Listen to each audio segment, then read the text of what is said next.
Ladies and gentlemen, it's a real pleasure to be here today. I think the topic of prosperity is an excellent one for me because prosperity really comes through innovation. And what I want to talk to you about today is the incredible innovation that I see in this next decade. In fact, I think that the term information age is the most appropriate to capture how dramatic all of these changes will be.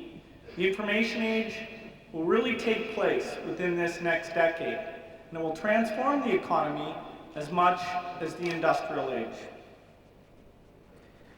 If we look back on the computer industry and what it's meant so far, it's actually had very little impact. Computers have been the tools primarily of large organizations, airline reservation systems, billing systems, stock exchanges. All of them have used computers to manage hundreds of thousands of transactions. And so in a certain sense, the computer has been a tool that's encouraged large scale. The benefits of the big machines have really gone only to the very largest companies. Well, today we're witnessing a dramatic change in the role of the computer. And now the computer is becoming a tool for the individual and a tool of communications. A few words on the technology itself. The chip technology is really magic. Every 2 years it's possible to provide at the same price something with over double the power of what's come before. And so in the course of a decade, we end up being able to provide something over 30 times faster than what was available before. That means that on a desk, in simply a few years' time, you'll have something that's more powerful than the very largest supercomputer. And so that computer is your agent. It's there to help you.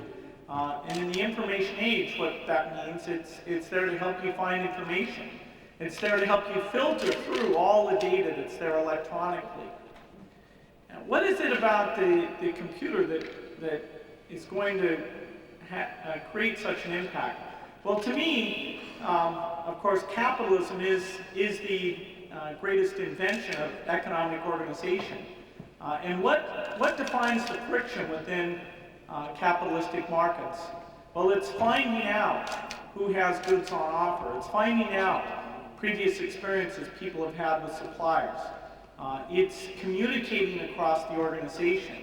And so in the past, when we've seen the trade-off of should a company do its functions in-house or should it rely on outside firms, a lot of that is dealt with the need to be able to find those skills very easily and be able to ensure that they're there in very high quality.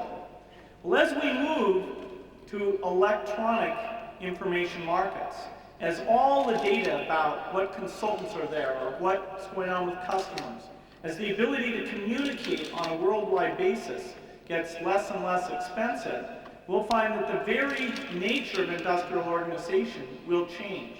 And in most industries, what that will mean is that it's not as necessary for a company to keep functions internally. Markets like real estate, markets like finding professionals, medical consultation, and certainly, and perhaps with the greatest impact, education, will all be mediated in this electronic form. The advances will include not only the computer running at faster speeds, but also the miniaturization of these devices. Virtually everyone in 10 to 15 years' time will be able to carry around a wallet PC, smaller than today's wallet, will certainly supersede all of its functions. You can have thousands of pictures of your children if you like, easy to call up. You can have your tickets all stored in electronic form, no need to have paper or anything like that. You'll be able to receive messages, news bulletins. In fact, the machine over time will learn what you're interested in, what type of sports, what type of news events. And so the most important thing to you might be the weather in a particular area, and it will put that right on the headline of your own personalized newspaper. We'll also have notebook-sized devices that we can carry around, and they'll be no larger than a tablet of paper. The computer will have progressed from simply taking its input through the keyboard, and although the keyboard will still be widely used for things like entering large amounts of text, we'll also be able to speak to the computer and have it recognize our handwriting. This advance in handwriting recognition is taking place right now. We've been experimenting this in our laboratories, and the computer still isn't perfect at this.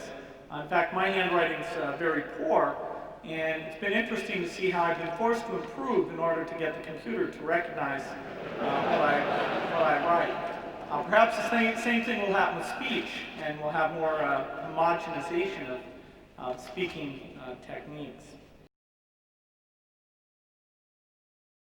The first domain that this revolution will have an impact in is business. Information tools have very clear payback within the business environment. The ability to video conference, receive voicemail, the ability to keep track of your relationships with customers, the ability to have your employees collaborate on a worldwide basis. It's really quite something. One of the first steps that Microsoft took itself in using these tools was to eliminate written reports. In so many companies, when you go into an executive's office, you'll see these notebooks of numbers and numbers that they get on a monthly basis. And they dutifully receive these reports and then file them away on their shelf. Well, I don't think it's very common that they actually pull them down and look at them. In fact, in our case, what happened was that when we took all those numbers and we made them available on the computer, so you simply point and see the summary data, and if you want to get more detail, you can look at it by time period, by geography, any way you want to look at that data. It's all there, not only for the executives, but for the people at the lowest level of the company who are actually doing the real work. So don't think of it as an executive information system. Think of it as empowerment for everyone in the company. Well, the first thing we found when we put that system out was that people really started using the numbers. They paid attention. They started talking about, why was our market share here different than somewhere else? Another amazing thing was they found that there were many mistakes in the numbers. And the poor data processing group said, geez, we're very sorry about these mistakes, but we've been making the same mistakes for 5 years, and you never noticed before. And so we had to take all of those nice notebooks off of our shelf, put them down, because we realized that since we hadn't been paying attention, the data really hadn't been monitored and was of no value whatsoever.